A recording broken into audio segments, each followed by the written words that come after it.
guys. 30 seconds. We're not expecting too much out of the initial announcement, so that could be a bit of a letdown for those who are expecting a lot from this. Um, most economists, most analysts think we're going to just remain on hold, um, but it's good just to watch just in case and just see what they do say. Where the action is going to come is in 45 minutes from Draghi, so we might actually even pause this stream until just before Draghi. Looks like nothing new.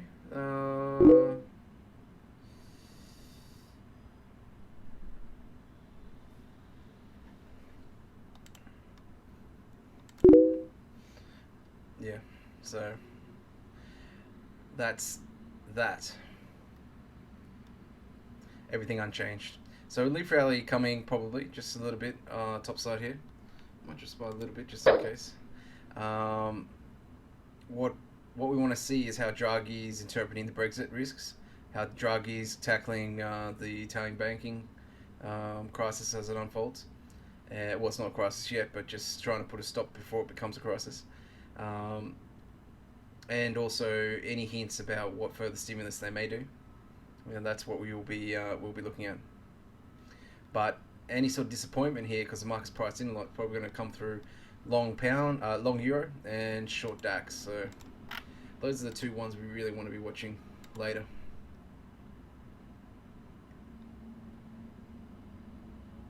Key supports on the downside, if Draghi does say something, is below that 109.80.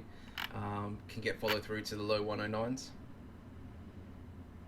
But yeah, I think the burden of proof is going to be on Draghi to come up with something here. So obviously he knows that if he doesn't say anything, the euro will rally. I'm not sure what he's going to be aiming for though. I don't think he's too worried about the euro price at these levels.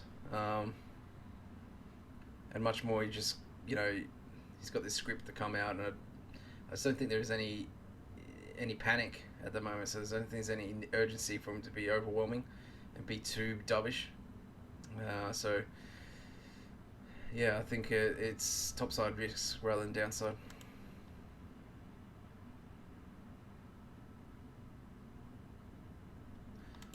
So yeah, just to confirm, nothing's changed so far.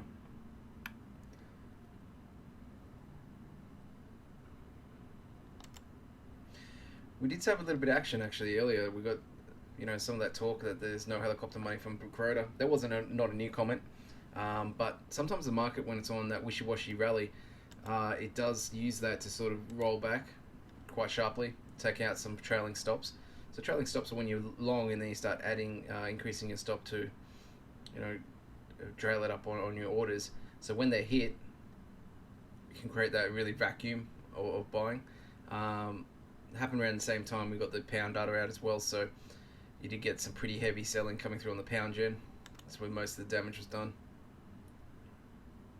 And it could have been pound yen instigating this whole thing as well. The pound data, I mean, look, it's pretty weak. It doesn't help the recovery, but it's probably going to be overshadowed and forgotten relatively soon. So as long as it doesn't do major damage technically, so as long as we're not going back, say, below 131, then that's fine, right? We'll just move on to what's going on in the stock market, move on with what's going on with the pound yen and dollar yen. Yeah, and see if the market uses this sort of pullback as a chance to buy pound Swiss and sell euro pound, or if it uses as a chance. I mean, euro pound's in play. Euro pound's definitely in play. Or use it as an opportunity to sort of take out stops. So you watch all the pairs to see what's going on here. More interested in pound yen than most.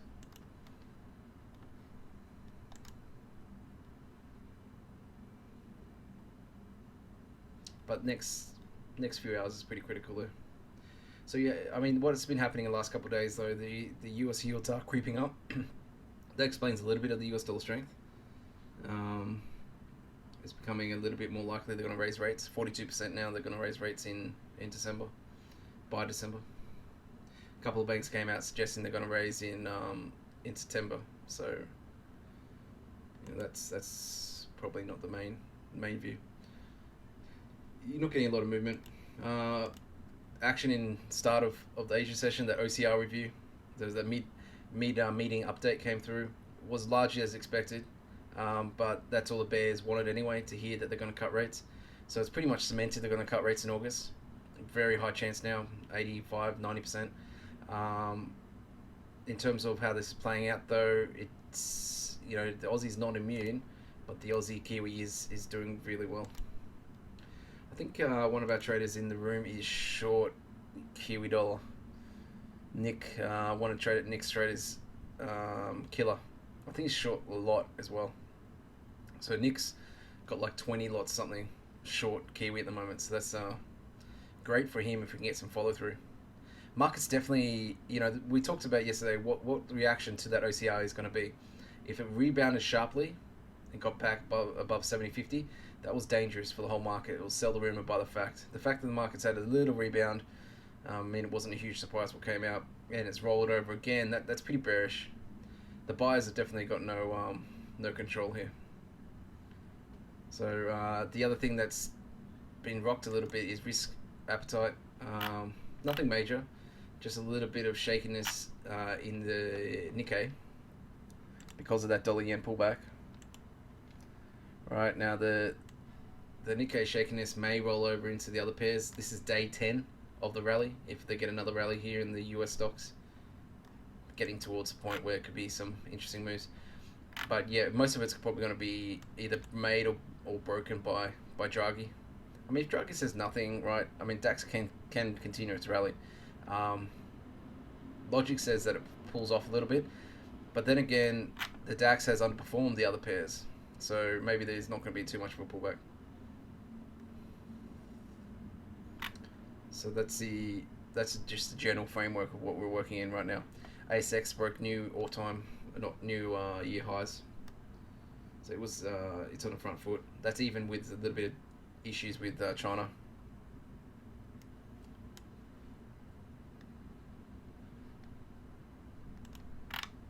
Yeah, this is nothing. No movement at all. DAX's first reaction though to no cut is to keep on keeping on.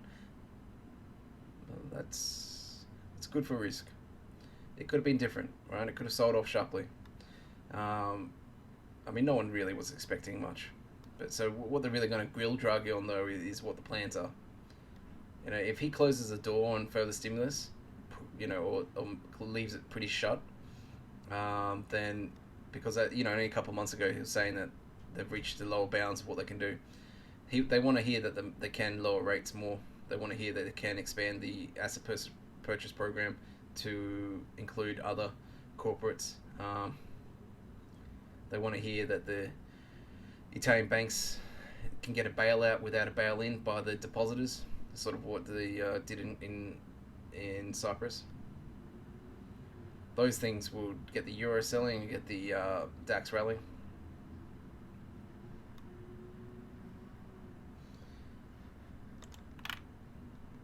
This is Aussie, not immune to that weakness coming through on the Kiwi. Little attempted relief rally. I mean, nothing, right? 50 points, but just another opportunity to sell. I was actually hoping we got a little bit higher. I wanted to sell a little bit towards 75.40. I'm definitely selling next week as we get into that CPI frenzy. Selling ahead of it, right? And then if it's weak, taking profit pretty quick on the initial dip. Don't want to play the follow through on that.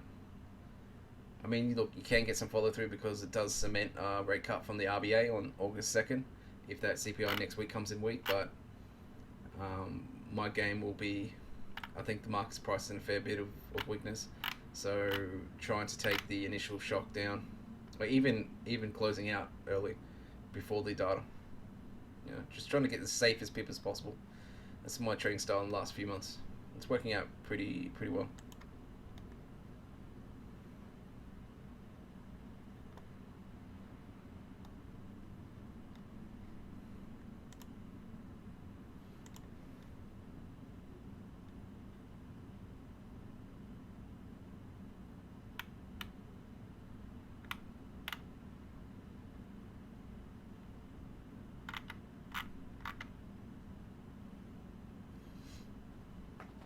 I think the Kiwi trade is more about positioning as well. There haven't been a pullback in the Kiwi for a while. So in terms of why the Kiwi's on the wrecking ball, I mean, that's just how the Kiwi rolls. Some juicy stops close. Yeah. Take out these. I mean, Aussie Kiwi's not going to get to 110 without the Kiwi falling off, and you know I want my Aussie Kiwi up there. In theory, if you're following that trade I just did, you really want to stop maybe 109.70. I'm probably not going to use a stop. Might be a problem later. But I think the dips on Draghi's, whatever he's prepared, right? He's prepared something. Any dip there won't be sustained, in my opinion. But the price action will dictate what I do, right? I just don't want to be stopped out on a spike. Stop, stop, sharp stop. I'll close out manually.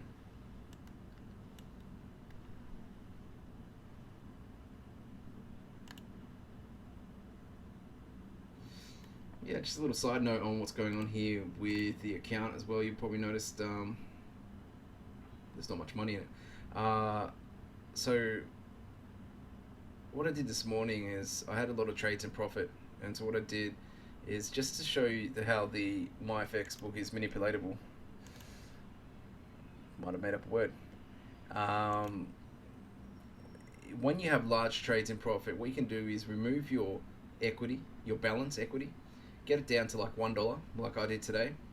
Use the heavy profits that you get, right, to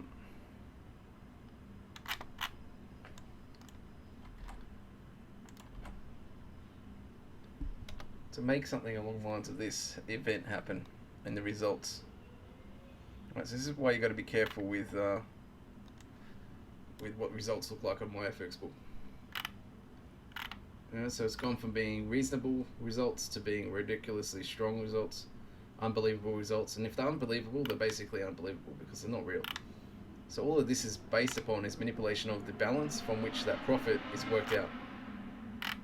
Alright, so that it went from being $1 in there with $100 profit or $200 profit, whatever it is, to giving me that 20,000% return. But really, the absolute return is only 78%. So you got to watch that. You got to watch that. Anything which looks ridiculous in that gain turn, look at the absolute return. Almost every time it's different.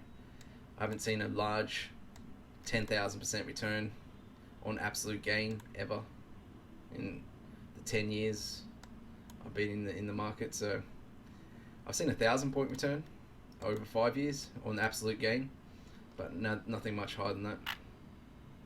It's just too hard to manipulate. I mean, it's too hard to get. It's just too hard to do without, it takes incredible determination to trade that one account without anything stopping you for 5 or 6 years, like withdrawals or just hitting some sort of drawdown. So yeah, just keep that in mind when people show you those ridiculous returns.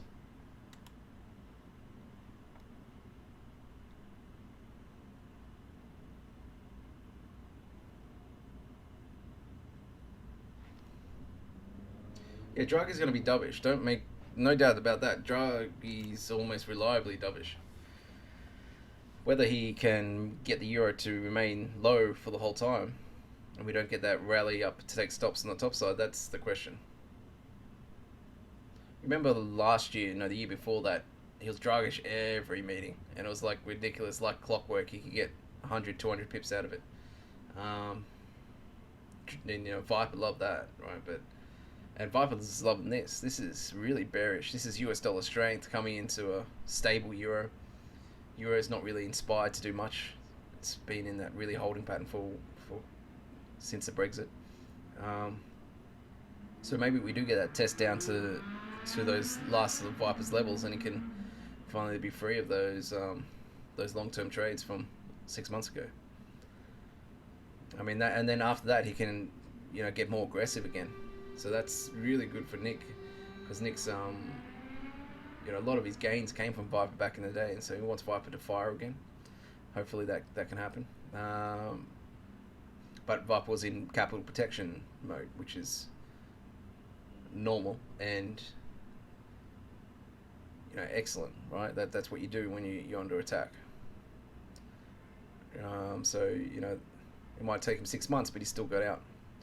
But just hopefully he can get back to that more normal trading. But yeah, all the other traders are doing quite well. Nick's account's back above 200,000, so it's good to see.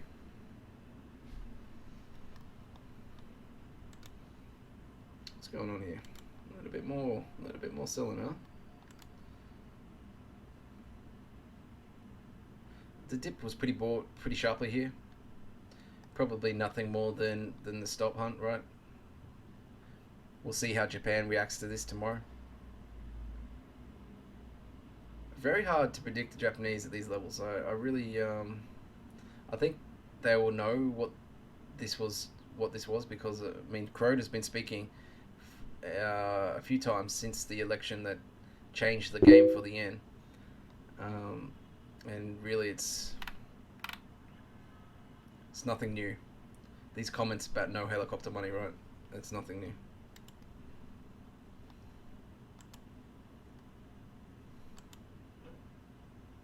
Yeah, very likely we're going to break new lows today on the Kiwi here.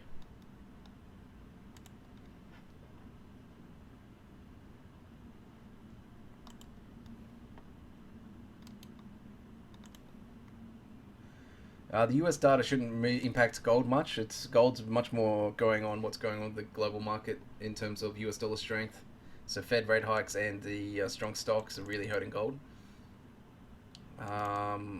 So last I saw, gold was below 1320.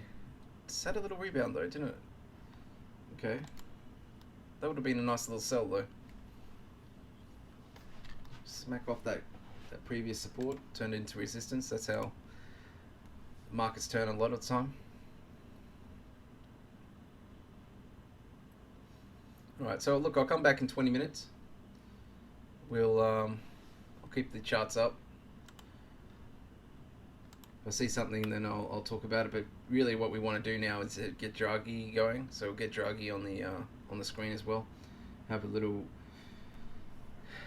reaction to some of the questions, sort of like we did with Carney, but it should be more action than the Carney live stream where they sort of went off topic a lot. This ECB should be pretty. It provide enough sound bites to get the market moving. I mean, I'm not going to promise you the world because I think expectations are a little bit more tempered now that the BOE did nothing.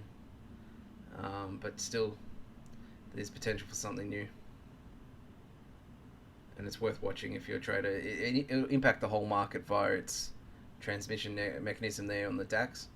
And, the Dow is due for a pullback, right? So, could get all the reason it needs today.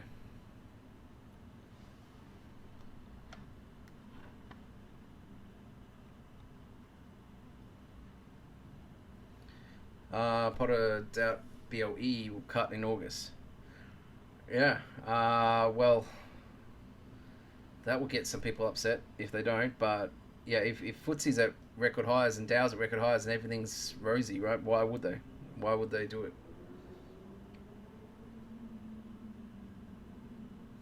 I did a bit of research on the. Actually, I'll just check now. I'll turn off the camera though, so we go into research mode.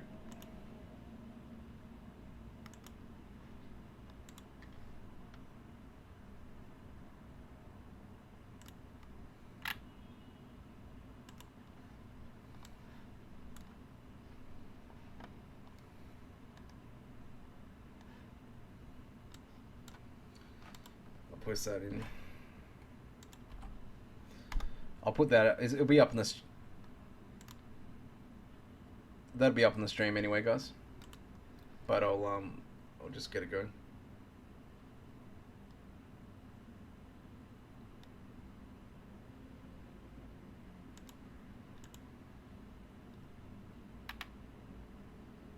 That's a bit nicer actually, isn't it?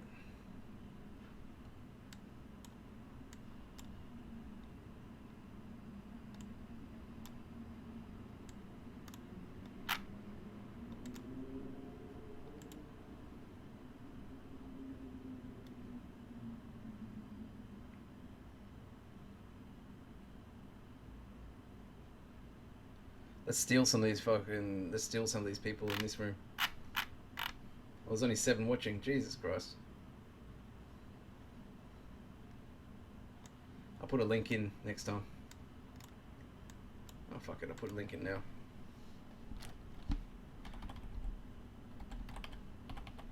A little bit cheekier.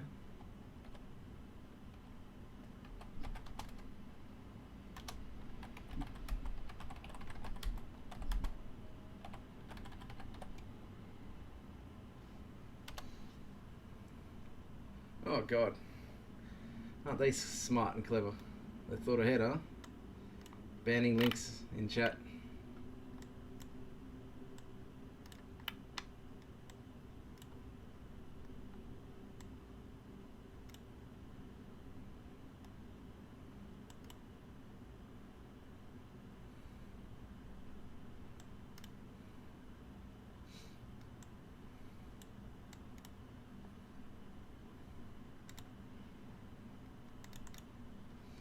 This is what we were looking at.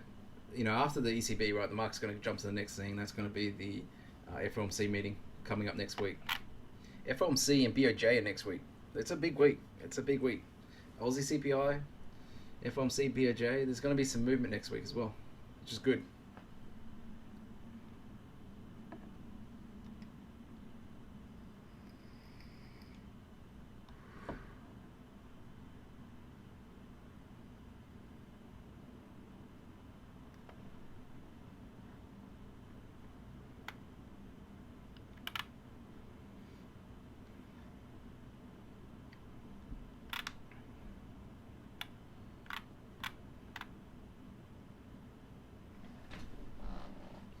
We already talked about that 10 packs. If you want to put a hard stop in, put one in at 109.70. But I'm going to just close out based upon the follow through or not follow through. Whatever the reason is for the market to sell.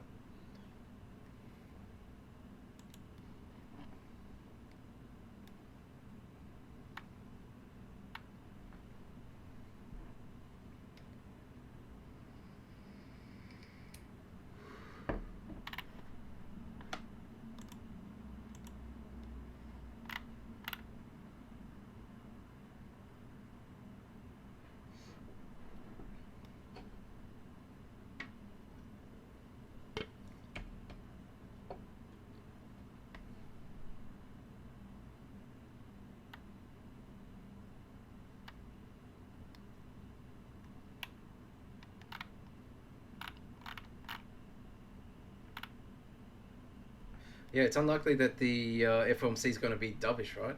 How can they be dovish given what's going on with stocks and the lack of reaction to Brexit?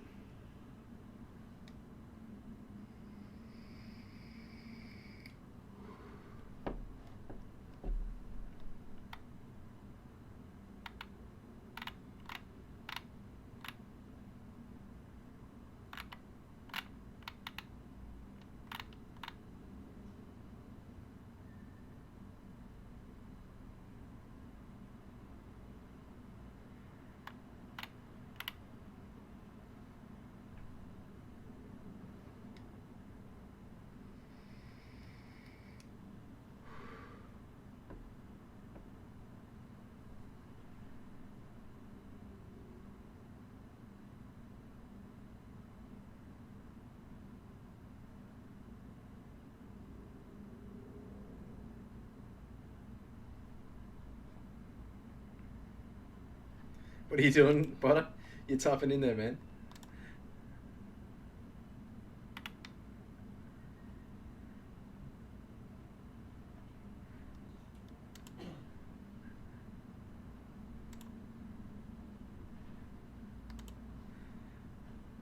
Yeah, look, it's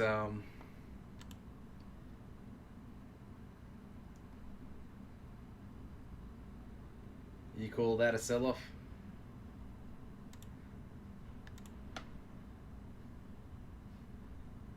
This is a sell-off.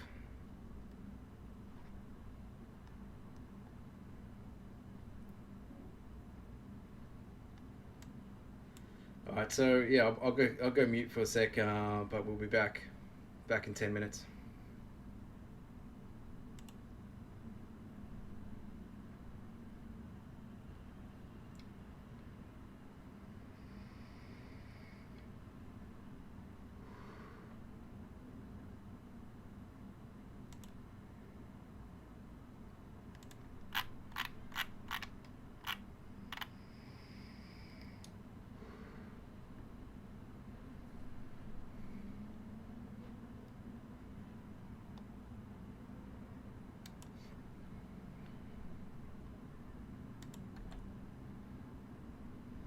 In regards to this room though,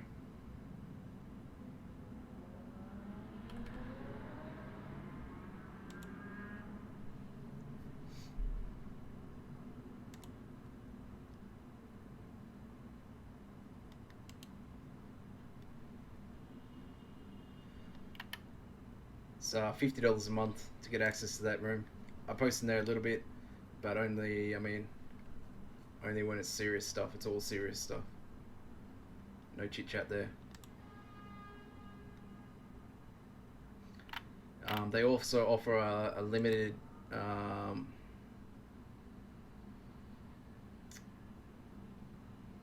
access to Icon, which is where you get that news, instant news. So you can get that as well. So that's actually really good value. That thing costs about $1,000 a month if it's a full version, but it's just a small. I mean, not tiny, but it's definitely worth its value, right? If it saves you $100 a month, it's worth its value, and it can definitely save you $100 a month if you do a little bit of, a little bit of work on how to use it.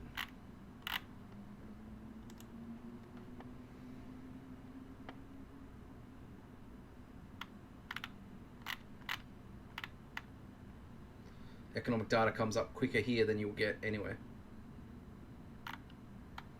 Well, as quick as you can get anywhere.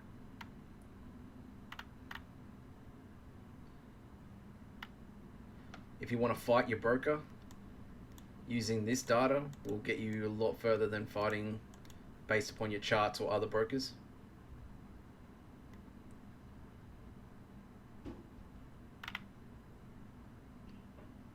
Who doesn't like a good fight with a broker?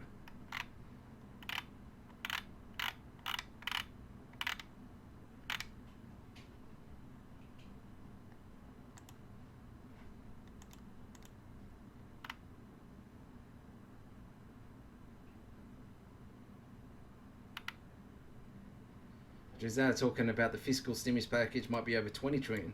Oh, I didn't see that this morning. Well, that's double what we were talking about earlier.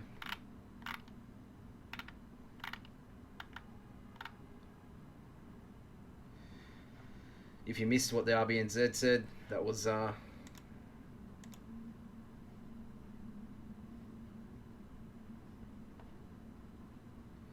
was what they said this morning. A decline in exchange rate is needed. They're pretty blatant jaw burning, right?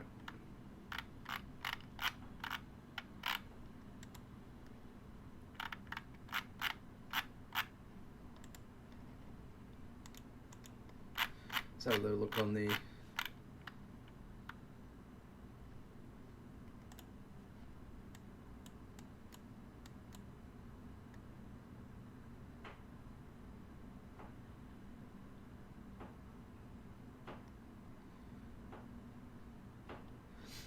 and in regards to what you're saying there about movement before the data, I mean, look, that's like a conspiracy theory, I think. But yeah, there's some dodgy stuff going on a lot of the time. But I think it's mostly low liquidity, stop hunting. Yeah, low liquidity, large orders going through rather than anything else. It's not really, I mean, you're talking like the final 10 seconds, 15 seconds before the data and it moves 20, 30 pips. So sometimes it's in the right direction, sometimes it's in the wrong direction. When it's in the right direction, same as the data comes out, then it looks like it's dodgy. When it's in the, but you forget the times it doesn't go the same way. Conspiracy theorists would say that they're just covering their tracks, right?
Alright traders, it's about to begin. I'll give some updates over as things come out. I'll let you know if they're very important or not important.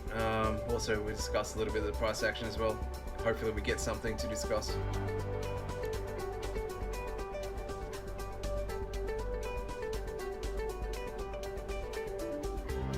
Mainly we're keeping an eye on the DAX and the Euro here.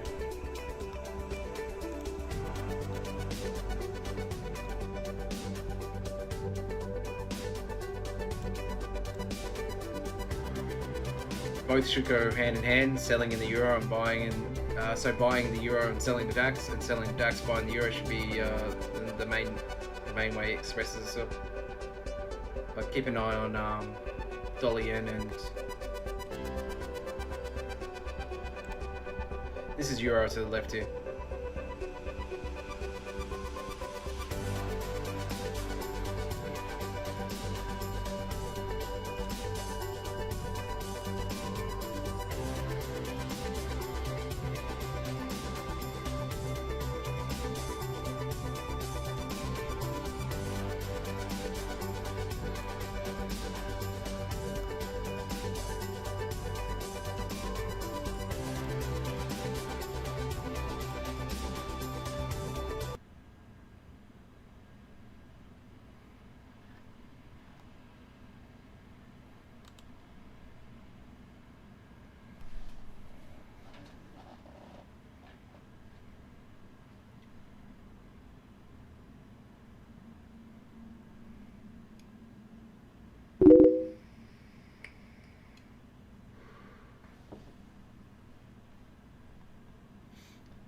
US data was a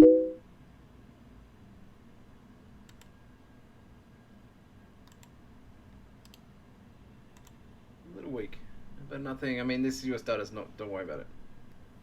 Yes. Oh. Thank you.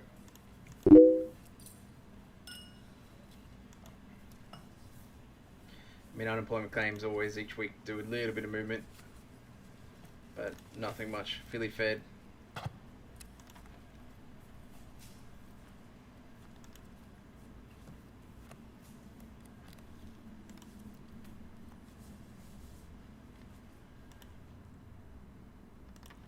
Ladies and gentlemen, the Vice President and I are very pleased to welcome you to our press conference. We'll now report on the outcome of today's meeting of the Governing Council, which was also attended by the Commission Vice President, Mr. Dombrovskis. Based on our regular economic and monetary analysis, we decided to keep the keys ECB interest rates unchanged. We continue to expect them to remain at present or lower levels for an extended period of time and well past the horizon of our net asset purchases.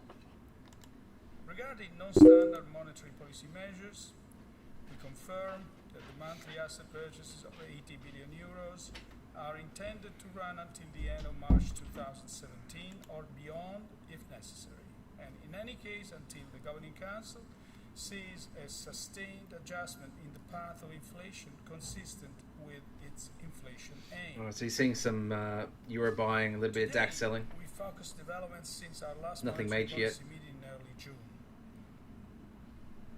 Following the UK referendum on EU membership, our assessment is that euro area financial markets have weathered the spike in uncertainty and volatility with encouraging resilience. The announced readiness of central banks to provide liquidity if needed, and our accommodative monetary policy measures, as well as a robust regulatory and supervisory framework, have all helped to keep market stress contained. Financing conditions remain highly supportive, which contributes to a strengthening in credit creation. They continue to support our baseline scenario of an ongoing economic recovery and an increase in inflation rates.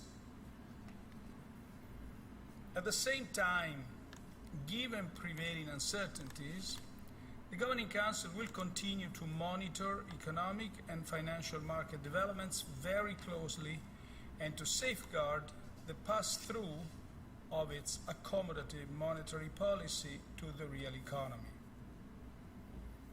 Over the coming months, when we have more information, including new staff projections, we will be in a better position to reassess the underlying He just basically said that they're not doing anything for a while.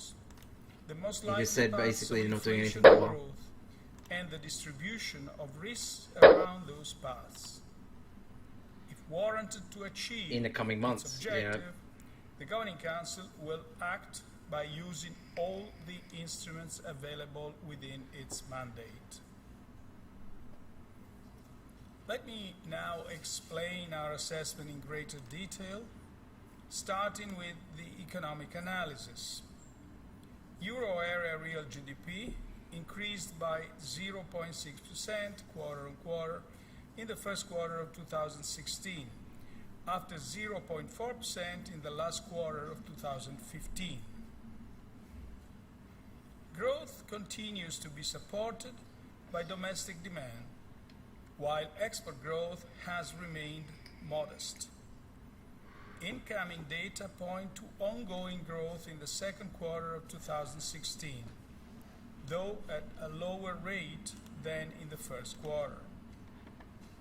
Looking ahead, we continue to expect the economic recovery to proceed at a moderate pace. Domestic demand remains supported by the pass-through of our monetary policy measures to the real economy. Yeah, this is pretty bullish, guys. Favorable financing conditions and improvements Price in action is corporate not inspiring, though, profitability so continue to promote a it's not recovery clear buy, in but investment. if, you know, I'd buy. Sustained employment gains, which The are Q&A also benefiting session coming from up is past a little bit structural more dangerous. reforms, and still relatively low oil prices provide additional support for households' real disposable income and thus for private consumption. In addition, the fiscal stance in the euro area is expected to be mildly expansionary in 2016 and to turn broadly neutral in 2017 and 2018. At the same time, headwinds to the economic recovery in the euro area include the outcome of the UK referendum and other geopolitical uncertainties, subdued growth prospects in emerging markets, the necessary balance sheet adjustments in a number of sectors, and a sluggish pace of implementation of structural reforms. Against this background, the risks to the euro area growth outlook remain tilted to the downside. According to Eurostat, euro area annual HICP inflation in June 2016 was 0.1%, up from minus 0.1% in May, mainly reflecting higher energy and services price inflation. Looking ahead, on the basis of current futures prices for oil, inflation rates are likely to remain very low in the next few months before starting to pick up later in 2016, in large part owing to base effects in the annual rate of change of energy prices. Supported by our monetary policy measures and the expected economic recovery, inflation rates should increase further in 2017 and 2018. Turning to the monetary analysis, broad money, M3, continued to increase at robust pace in May 2016, with its annual rate of growth standing at 4.9% after 4.6% in April. As in previous months, annual growth It's a little surprising M3 here that we're not higher. was mainly A little supported by its most liquid concerning, actually. components, with a narrow monetary aggregate M1 expanding at an annual rate of 9.1% in May after 9.7% in April. Loan dynamics You want a followed gold the chart, Potter? path of gradual recovery observed Hans, since you want the a gold chart? beginning of 2014. Is it moving, mate? The annual rate of change of loans to non-financial corporations We'll do one for the Fed, increased yeah? to Not for the EU. 1.4% in May 2016, compared with 1.2% in April. Developments in loans to enterprises continue to reflect the lagged relationship with the business cycle, credit risk, and the ongoing adjustment of financial and non-financial sector balance sheets.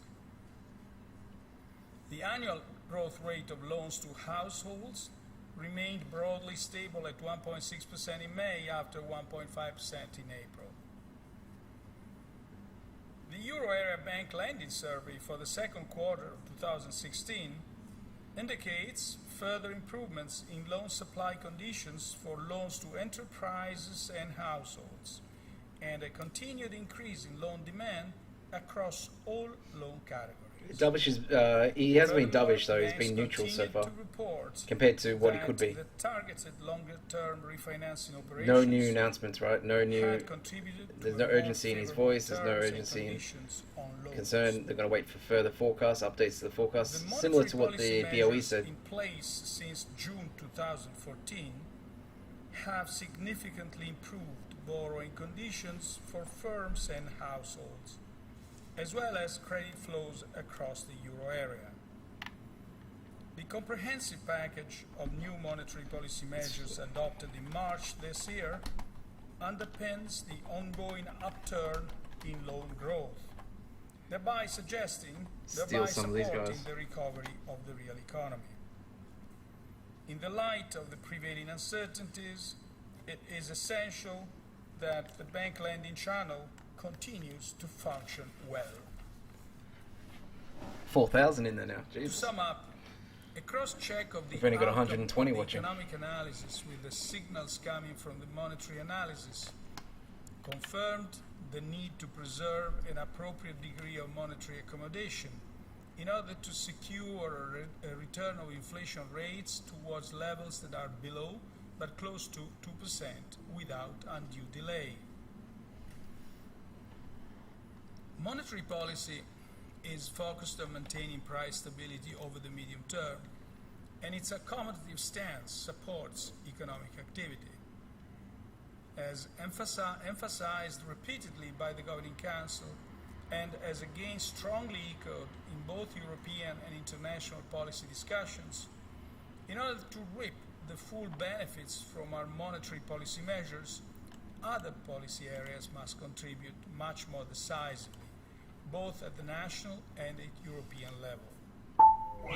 The implementation of structural reforms needs to be substantially stepped up to reduce structural unemployment and boost potential output growth in the euro area. Structural reforms are necessary in all euro area countries, although specific reform needs differ across individual economies. The focus should be on actions to raise productivity and improve the business environment, including the provision of an adequate public infrastructure, which are vital to increase investment and boost job creation. The enhancement of current investment initiatives, including the extension of the Juncker Plan, progress on the Capital Markets Union, and reforms that will improve the resolution of non-performing loans will also contribute positively to this objective. In an environment of accommodative monetary policy, the swift and effective implementation of structural reforms in line with the 2016 country-specific recommendations recently approved by the European Council. So yeah, I'm long euro yen, euro Swiss, euro dollar here. Economic growth in the euro area, but will also make the euro area more resilient to global shocks.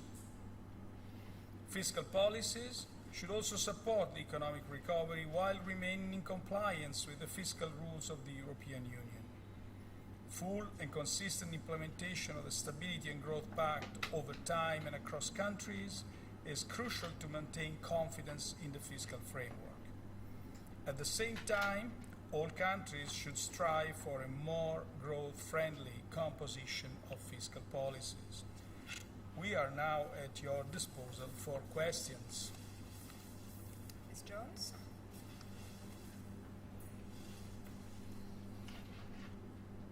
Claire Jones, Financial Times. Brexit has revived concerns that you will run out of bonds to buy for the quantitative easing programme. Did the Governing Council consider today whether to relax the rule, or was there any discussion of whether to relax the rules for government bond purchases, including potentially moving from the capital key rule? And would the Governing Council consider buying either equities or bank debt under QE? Thank you. Thank you. As I said before, we discussed the general economic conditions. We concluded that we didn't have yet information to take decisions, and we decided, as I said, that over the coming months, when we have more information, including new staff projections, we'll be in a better position to reassess the underlying macroeconomic conditions. And no attention was really given to discuss specific instruments at this point in time. Mr. Merli. The IMF, in its recent update of the World Economic Outlook, singled out Italian and Portuguese banks as one of the risks for the outlook. Is that a view that you share? Is one of the risks that you're taking into account in your considerations? And do you think that some degree of public support for banks in the Eurozone is acceptable or indeed desirable? Well, what I just said in the introductory statement, monetary policy is certainly supportive of economic activity and is focused on maintaining price stability, but also other policy measures are needed in order to reap the full benefits of our monetary policy. And one of them is to address the non-performing loans, more generally non-performing exposures in the euro area. And so that is a very important reform, and we certainly consider it important. I wouldn't say we consider it a risk, as you said, but certainly it has to be addressed. It's a complex problem. We may actually come back on it later on. And what's the other question?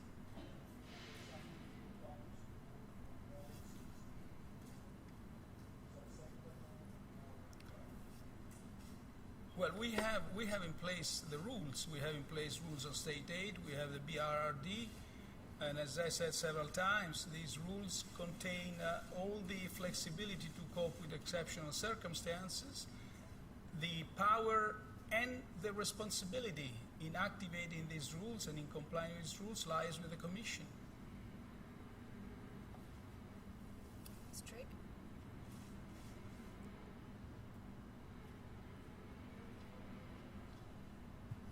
Thank you very much, Johanna Dreek with M&I.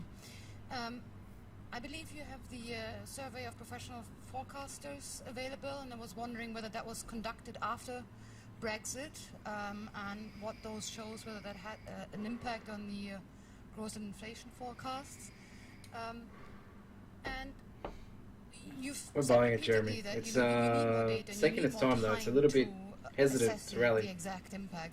But it seems to I'm, be generally that in most not happy with the price observers action, expect that's for it sure. to be a question of But yeah, generally, it's of what he's saying when is supportive. and how much you might act. So do you think that people who assume that running ahead a little bit, is there a fair chance that you've actually done enough? Thank you. Well, on the first point, I frankly can't remember whether a survey was done before or after. What I know is that on inflation outlook, the Brexit didn't seem to have any major impact at this point in time. Since we speak about inflation expectations, it's worthwhile pointing out that we have a kind of increasing divergence between the SPF expectations and the market-based expectations. The SPF expectations basically remain the same. It's 0.3 this year, 1.2 next year, 1.5 in 2018, and 1.8 is the expectation, the medium long-term expectation of the SPF. So pretty anchored. On the other hand, we had the market-based inflation expectations, which in the days immediately after Brexit fell significantly. And one immediate explanation was that there are technical factors that cause such a decline, namely that the impact on nominal bond yields was bigger than the impact on the linkers. And that reinforced this effect. On the other hand, even when the market sentiment recovered, we haven't really witnessed an equal and a similar recovery of the inflation, of the market-based inflation expectation. So again, we can't say much about this at this stage. We need a little more time to assess what is the state of the market-based inflation expectations. On your second question, I just simply reiterate what I said before. I said that over the coming months, when we have more information, including new staff projections, we will be in a better position to reassess the underlying macroeconomic conditions and likely paths and so on. But there is one last sentence that I want to stress in response to your answer, to your question. If warranted to achieve its objective, the Governing Council will act by using all instruments available within its mandate. So I would want to stress readiness, willingness, ability to do so. Mr. Malin?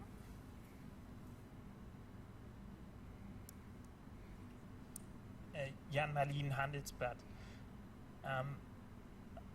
So far, banks have suffered most from Brexit, it seems. They are very important for the transmission of monetary policy, so do you see maybe there's some need to act? And my second question is concerning the at the moment the bond purchases are linked to the capital key. Would you outline to change that within the nearby future? Thank you. Thank you. I'll answer first question. You're right, banks are important, especially important for the Eurozone, which is basically a bank-based economy where the credit intermediation goes mostly through the bank lending channel. Bank equities in the aftermath of the Brexit were especially hit, and especially in the Eurozone, and especially those banks with a high share of NPLs, of non-performing loans. Equity prices, bank equity prices, are of some significance for policymakers, because if they drop in the way they did, one would assume that if this is to stay, cost of capital would increase, and therefore the net return on lending would decrease and would suggest on the banking side a more conservative lending behavior. That's why we do care about bank equity prices for the transmission of our monetary policy. But let's consider this in the kind of in a little more, I would say, right perspective, but also medium-term perspective. On the solvency side, our banks are better, if not much better, than they were before. Let me give you one number. The average CET1 used to be 9%, or the CET1 for the 130 banks directly supervised by the SSM was 9% in 2012, and it's around 13% today. So from a solvency viewpoint, one would conclude that a series of actions that have been undertaken in the last 3-4 years, like a new and regulation, supervision, as I said here, a robust supervisory system and regulatory design, but also a new harmonized classification, standard of classification of NPLs, and certainly substantial provisioning against these NPLs and other forms of weak parts of the balance sheet. And finally, the role that our monetary policy played in this period of time are the reasons why banks are today better, if not much better, than they were in 2009. So what is the problem? The problem now that we will have to address is the weak profitability ahead, not a problem of solvency.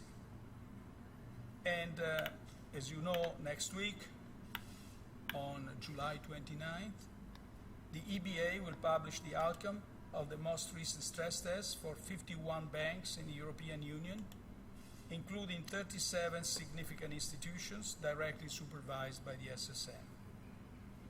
Moreover, the SSM has conducted the same stress test for an additional 56 banks under its direct supervision. And these stress tests will be one input to determine the Pillar 2 supervisory capital demands by the end of this year.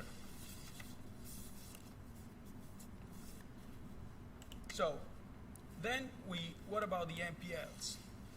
We said that the NPLs is certainly a significant problem for the future profitability and for the capacity, the ability that the banks have of lending.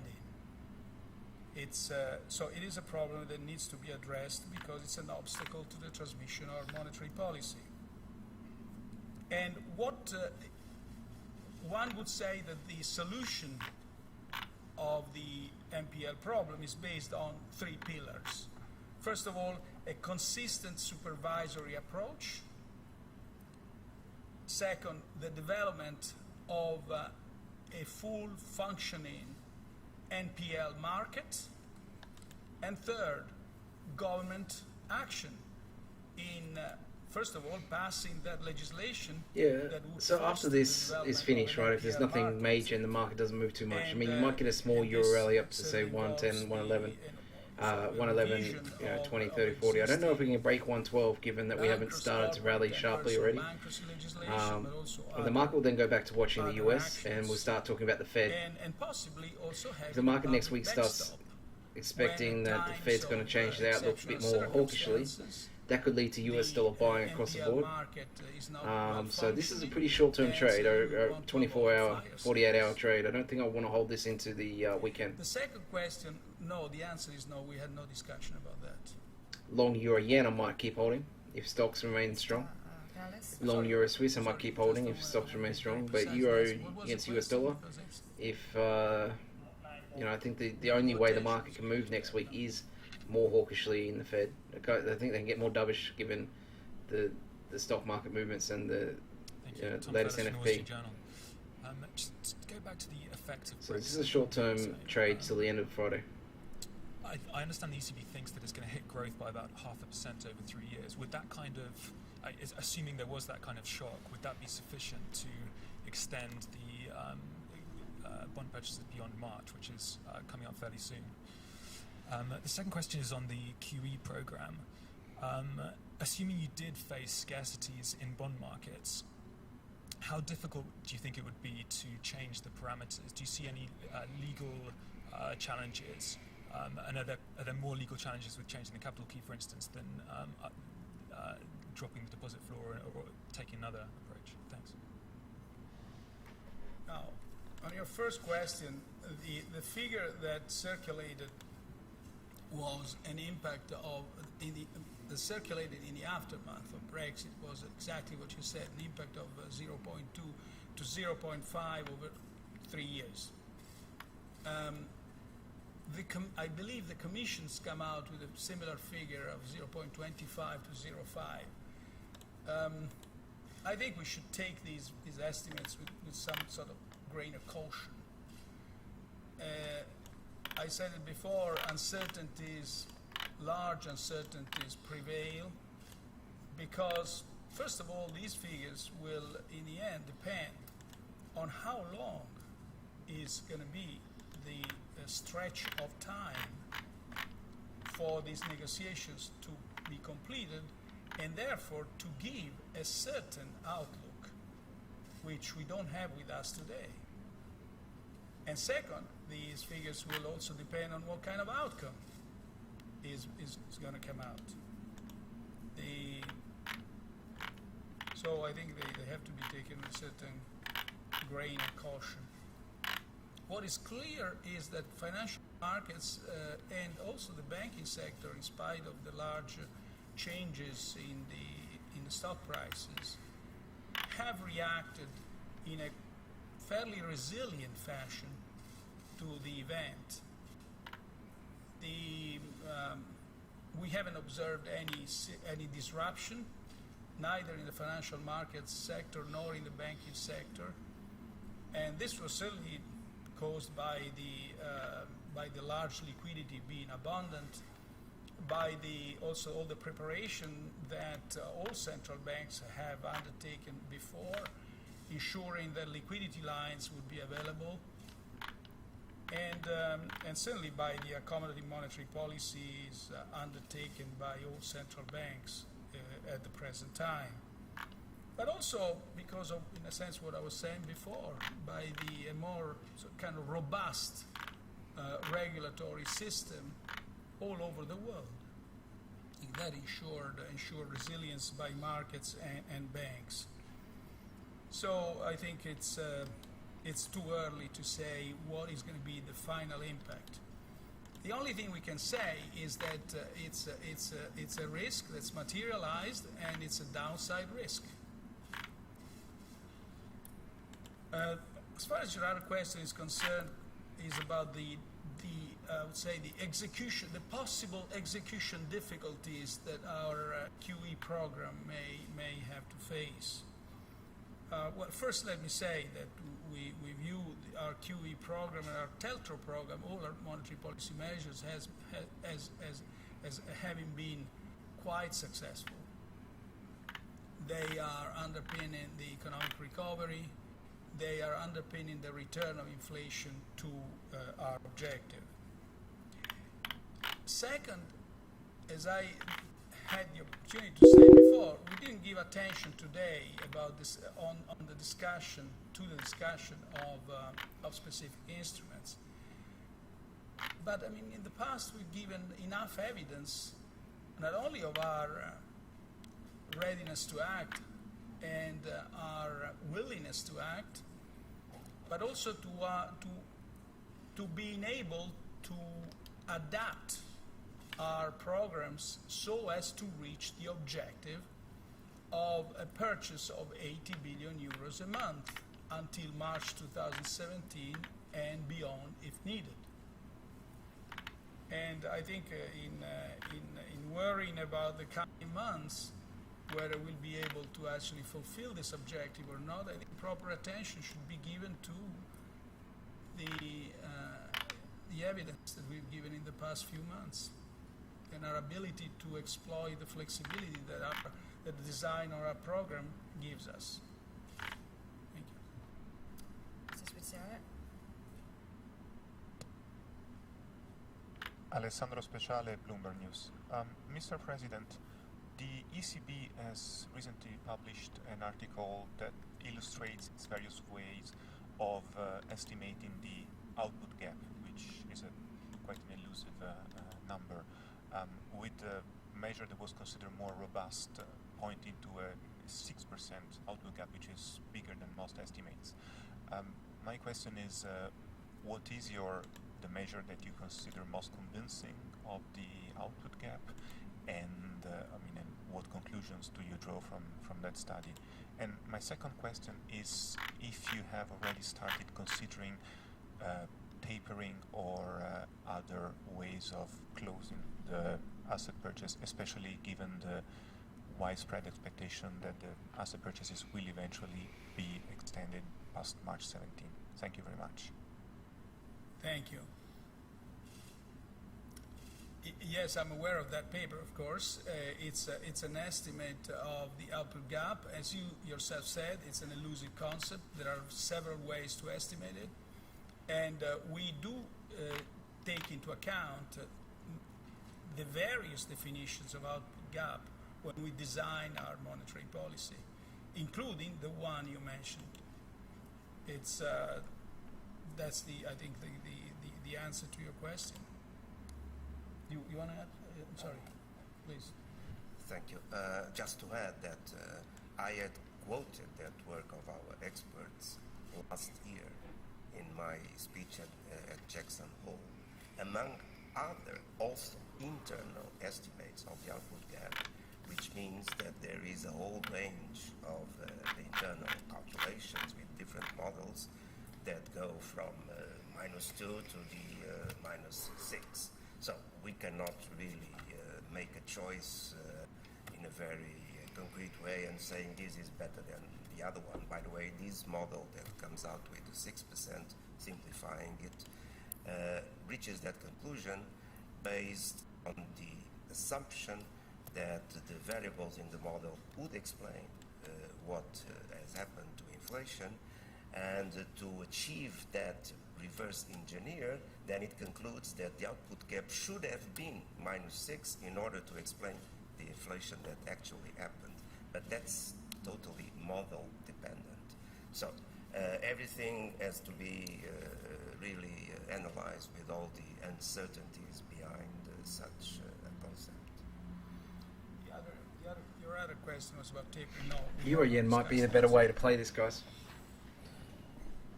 Get the exposure to the dollar yen rally. Dollar yen had that pullback. Stocks remain pretty strong. Mr. Draghi, you said in this press Euro in the might past be that sideways countries to down like even Portugal or Spain against have the US dollar. So substantial Euro efforts yen in might terms be better of here. structural reforms, substantial efforts in terms of structural reforms. Do you consider that a country like Spain, which has reduced the deficit from 11 to 5% of GDP, which has approved labor, pension reforms, financial reforms, deserves a sanction that can be counterproductive in economic and political terms? And do you think that the sanction could be a risk for the stability of the Eurozone if if we have problems in the Portuguese financial system, or a change in the fiscal stance of the Eurozone as a whole? Thank you. The decision about sanctioning Spain or other countries for this, is entirely in the hands of the Commission, which has, as in other cases, the responsibility, the power, and the knowledge to take a decision.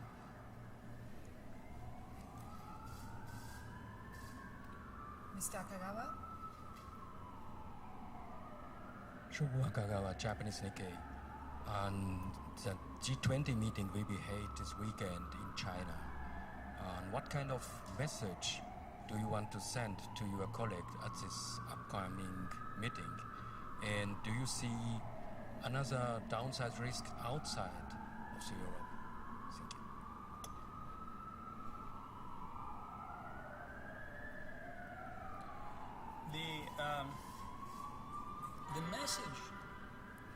The message that will probably come out is a message of the message that will come out, the message that I can foresee or expect to come out, will be a message of stability. And the message that will come out specifically from the Eurozone will be a message of a recovery that continues, though at a slower pace, in the midst of great uncertainties. Uncertainties that are not especially actually, coming from the Eurozone, but they come from various parts of the world. And in this climate of general uncertainty, not necessarily economic uncertainty, but probably mostly geopolitical uncertainty, it's very important that a message of stability comes out of the G20. Policies are everywhere very accommodative. The financial system and the banking system are stronger than they were before. And so it's very important that a message like that comes out. Mrs. Mastroboni?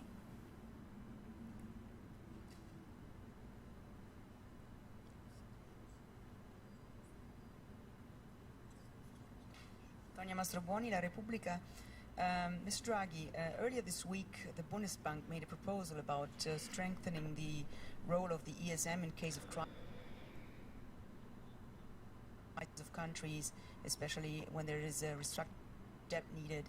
And basically, the proposal is to rethink the Troika, or what is called the Troika. In reality, it's a quartet. I was wondering what you think about this position, if there was a discussion on this in the Governing Council, or what you think about this. And the second question is, how worried are you about the developments in Turkey?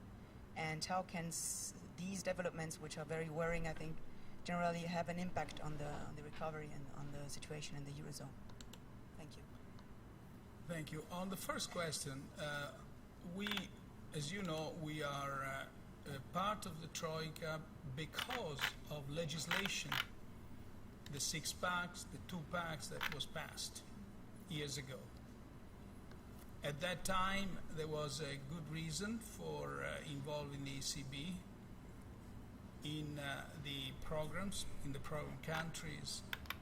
The Eurozone didn't have any experience with with how to manage these situations, and so it made sense to have all the players in the IMF, the Commission, and the ECB. It was also a good case for the ECB to be part of this, because so that the ECB could actually have information about the solvency and about the financial stability of what they were, the states where their the monetary policy counterparties would reside.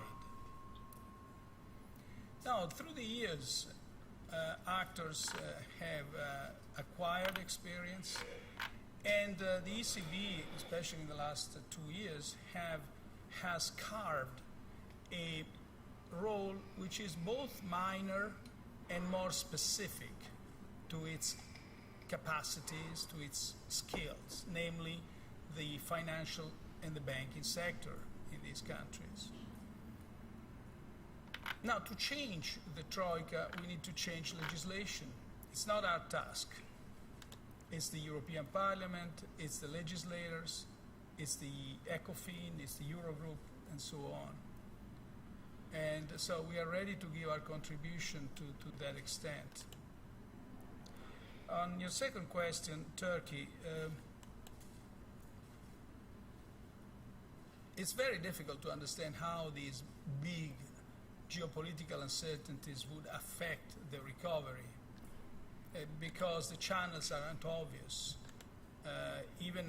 For example, in the case of Brexit, there is an obvious channel, which is the trade channel.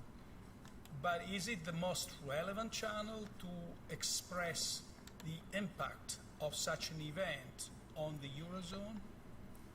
One would rather think about the confidence channel or, for example, the financial service channels. Now, in the case of Turkey, it's very likely that all these events might affect the confidence, but it's very difficult to foresee significant impact on the Eurozone recovery, at least in the immediate future. Mr. Ewing?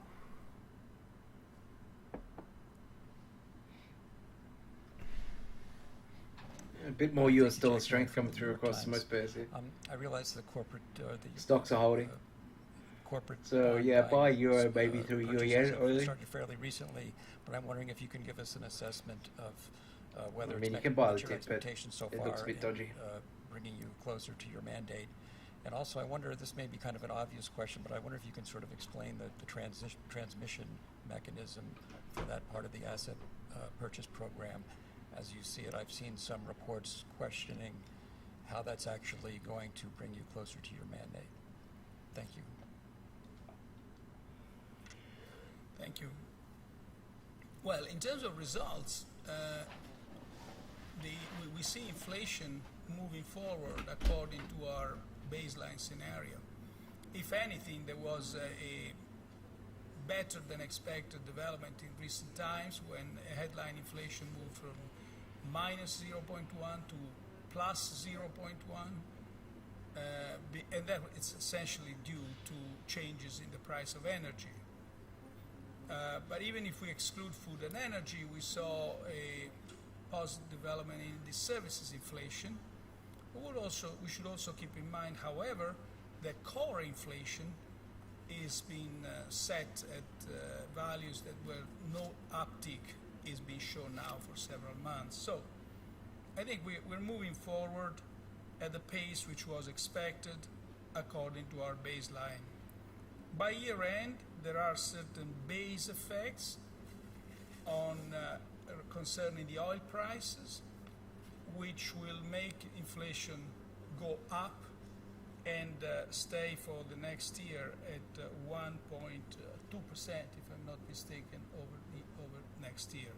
So we will see these effects by year end.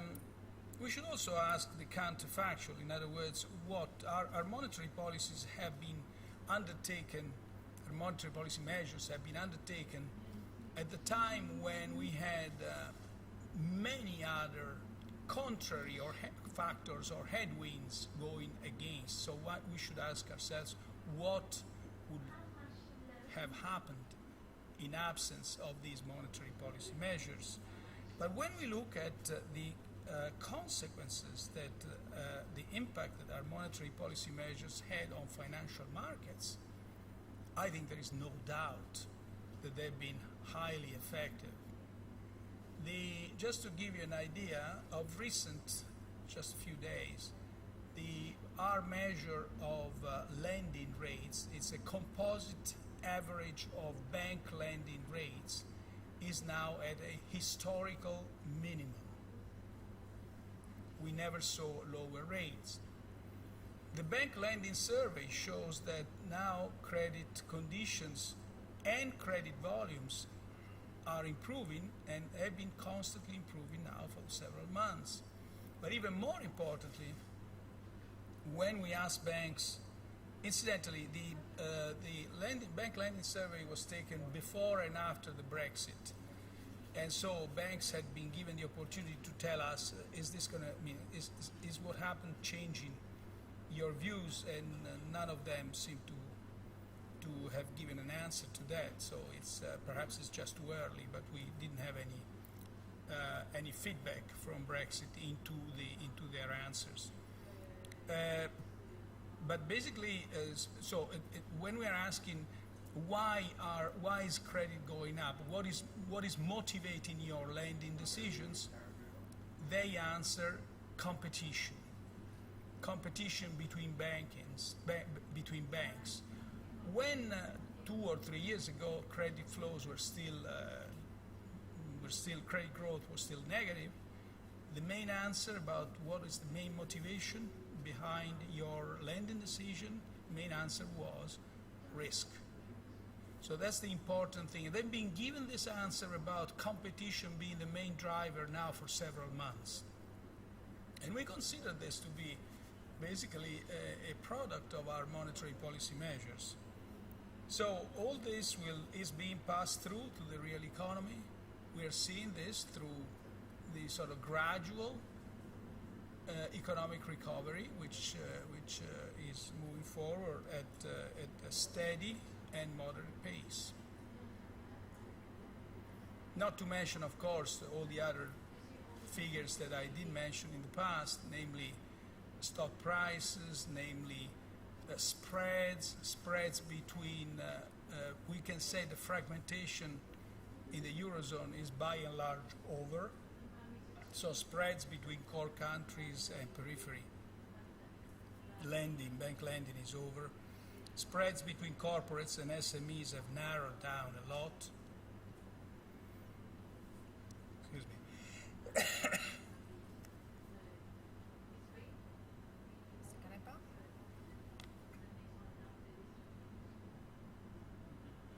Francesco Canepa, Reuters.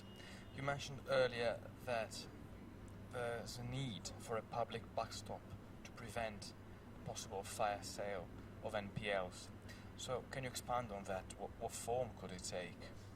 And a second question about NPLs, especially in Italy, which happens to be our country. How urgent is need for capital and how big? Because some of the steps you mentioned earlier are steps that are fairly gradual and take time, but sometimes the market feels like the problem is urgent and cannot wait. Thank you. Yeah, on the first question asks whether public backstop. Public backstop is a measure that would be very useful, but certainly should be agreed with the Commission, as according to the existing rules. It's important, and it's even more important given the existing rules. So, what shape should it take?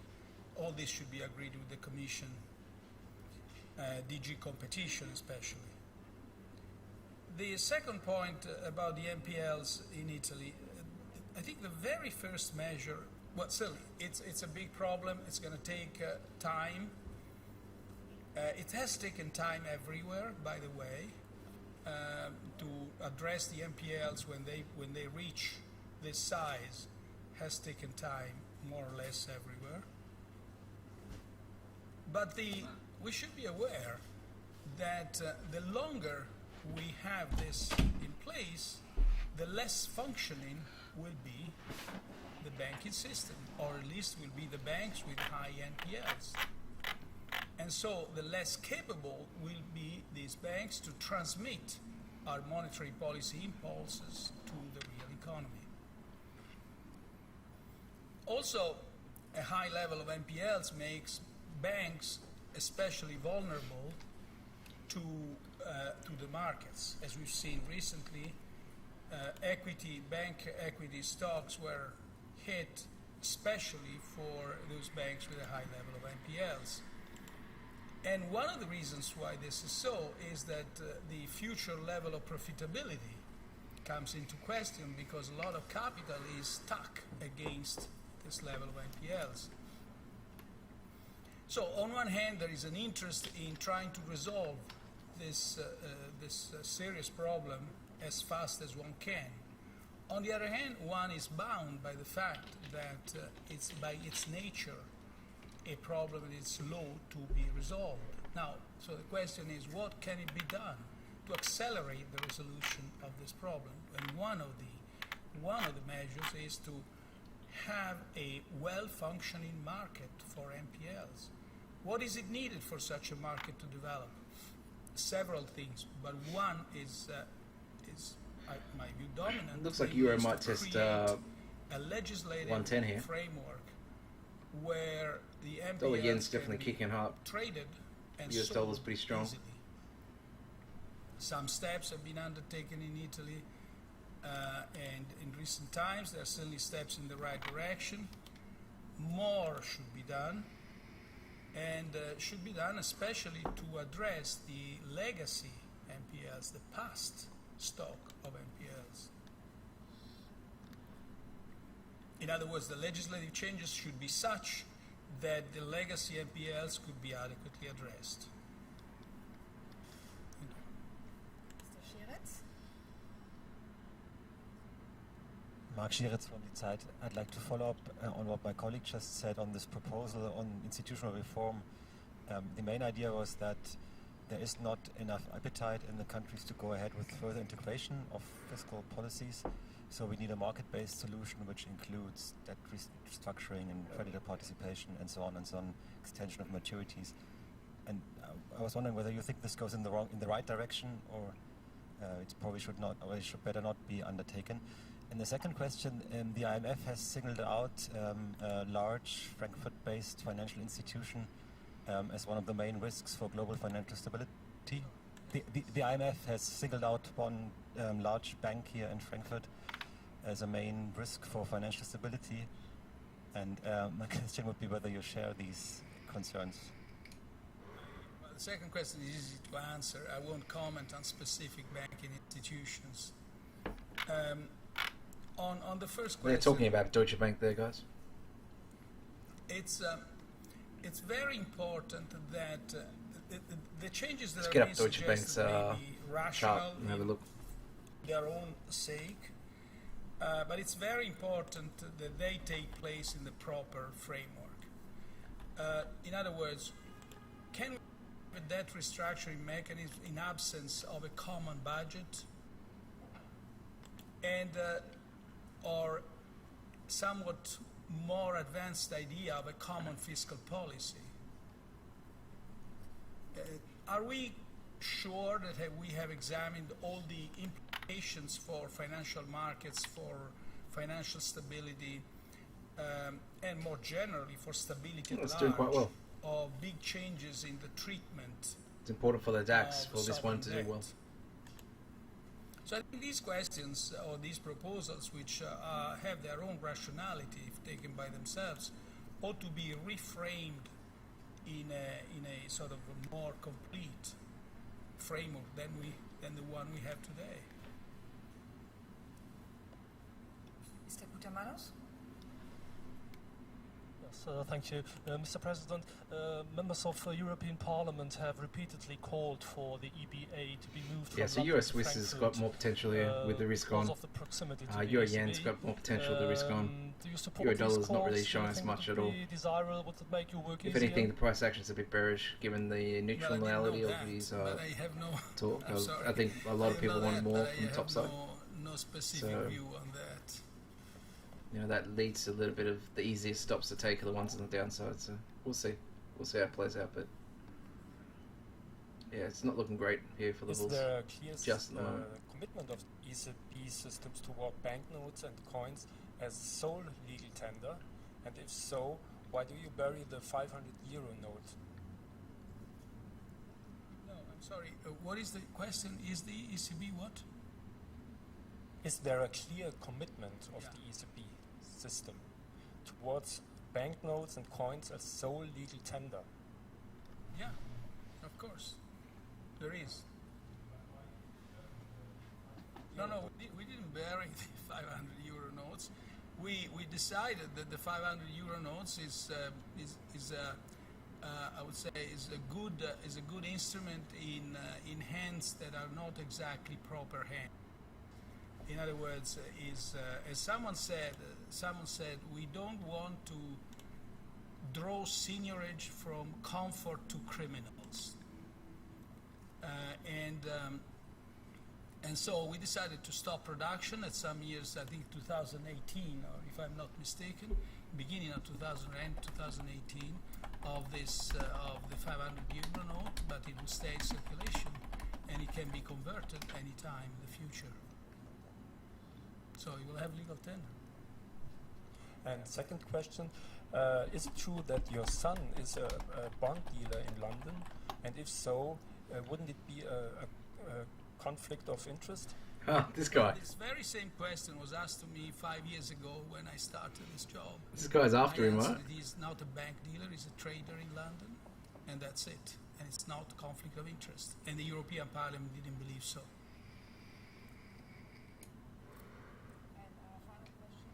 Chatterley.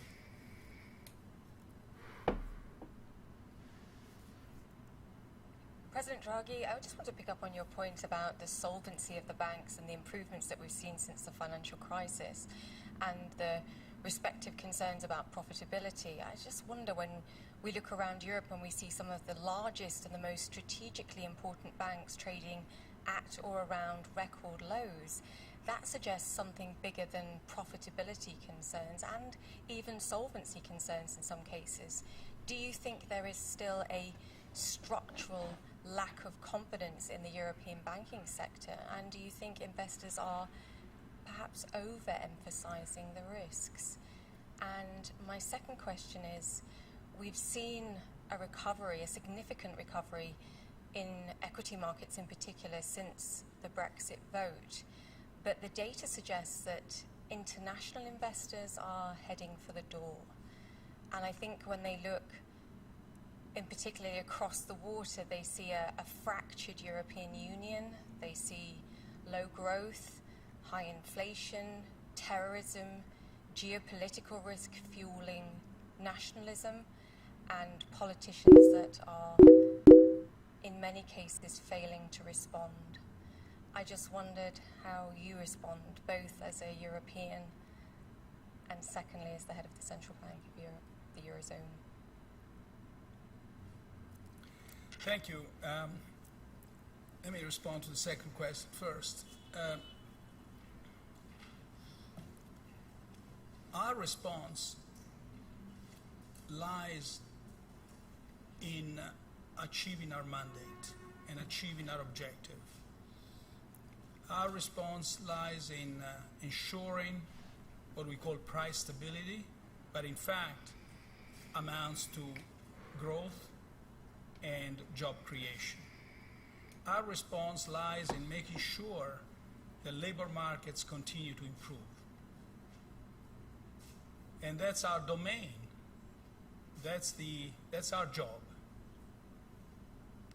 We consider this to be a very important contribution for also addressing the other sides of our continent that create so much worry in the rest of the world's eyes. And that's what we do.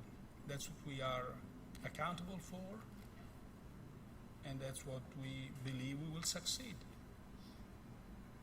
On your first question, I don't want to underplay the situation. To say that it's not a solvency problem, but it's a future profitability problem, doesn't mean that one underplays the problem. Just figure-wise, we see that from a solvency viewpoint, our banks are better off than years ago. But certainly they do have profitability issues, and especially the banks with a high share of NPLs, but not only banks with a high share of NPLs. Some of it has to do with the weak growth performance of the past few years. But I'm pretty confident that a strong supervision and robust regulation and better communication, indeed, by the supervisory authorities, the EBA, and all this will still improve the situation and the perception in the rest of the world's eyes. Thank you very much, and see some of you at the G20. Thank you. Bye-bye. Bye. All right, guys. I was eating into a little bit of news streamers time. Ryan's about to begin. Yeah, so sorry, not new. He's been doing it for a couple of weeks now, but yeah, should be able to take over very shortly. So look, we'll leave it there. I'll be back tomorrow 9 GMT. We'll do a little update. We'll get some more reaction to what the ECB's done. See if the euro can hold above 110. Looks a bit dicey at the moment. Probably going to break down. So might be cutting this trade here for a loss soon. But other than that, we'll talk about more just the stock market reaction. See if oil can sustain or if it sells off again. And also Aussie and Kiwi will become better in focus as well tomorrow. Alright, have a good night.